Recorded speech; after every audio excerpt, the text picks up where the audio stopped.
5 petites minutes pour raconter la fabuleuse histoire des écologistes avec l'économie sociale et solidaire. On pourrait dire, bien sûr, c'est trop peu.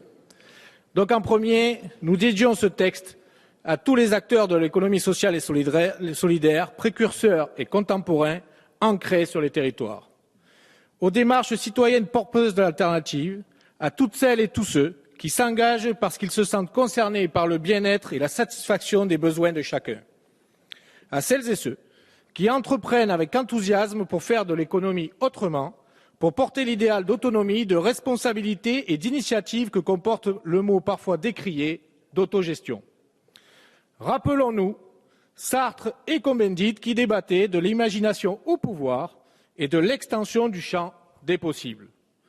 Avec les ministres Benoît Hamon et par la suite Valérie Fourniron, que je salue pour leur implication dans la concertation foisonnante qui a largement contribué à élaborer, puis à faire évoluer le projet de loi initial, nous ne voulons pas encadrer l'économie sociale et solidaire, mais bien ouvrir toujours plus de champs des possibles, libérer l'imagination lorsqu'il s'agit d'innovation sociale, de solidarité, de coopération.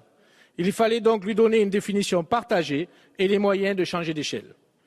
Nous devons porter haut et fort l'économie sociale comme un modèle offrant une alternative à la financiarisation de l'économie et à ses conséquences.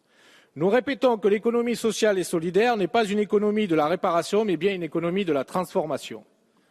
Car nous devons transformer notre modèle de production, notre façon de voir la croissance et de penser les rapports entre l'économie et la société. L'économie sociale et solidaire, soutenue par ce projet de loi, est un de nos plus précieux leviers pour cela, un levier aussi pour la transition écologique. Charles Gide, né à Uzès en 1847, fut un dirigeant historique du mouvement coopératif français, théoricien de l'économie sociale, fondateur de l'école de Nîmes et de la revue d'études coopératives. Vous comprendrez, chers collègues, Monsieur le ministre, qu'en tant que député d'Uzès et de Nîmes, je suis fier de pouvoir lui rendre hommage en m'inscrivant dans cette continuité d'engagement.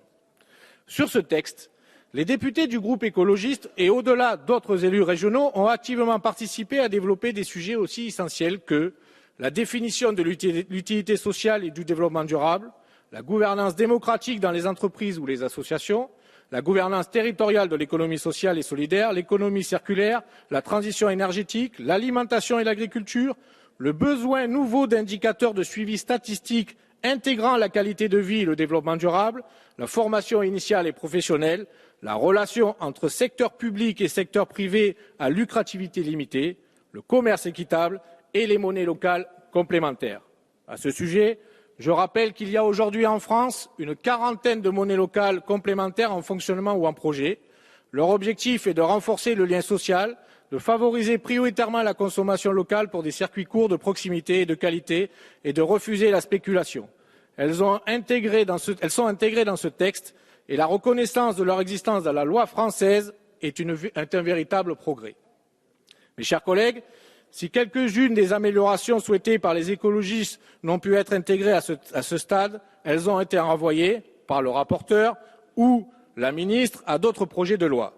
Vous pouvez donc compter sur nous pour faire écho à court terme au débat que nous venons d'avoir, à travers notamment les lois de la transition énergétique, pour le financement participatif des énergies renouvelables, de la réforme territoriale, pour les stratégies régionales à mettre en place, ou encore lors des discussions autour de la prochaine loi de finances pour ce qui concerne les moyens dédiés à l'économie sociale.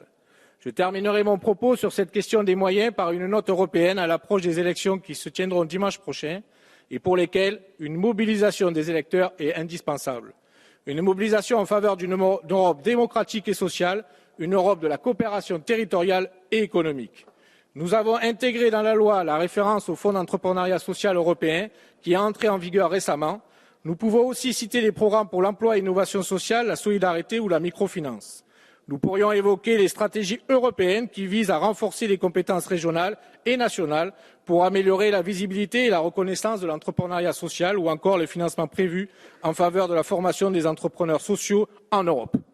La nouvelle réglementation européenne sur les marchés publics adoptée par le Parlement en janvier 2014 est aussi une avancée.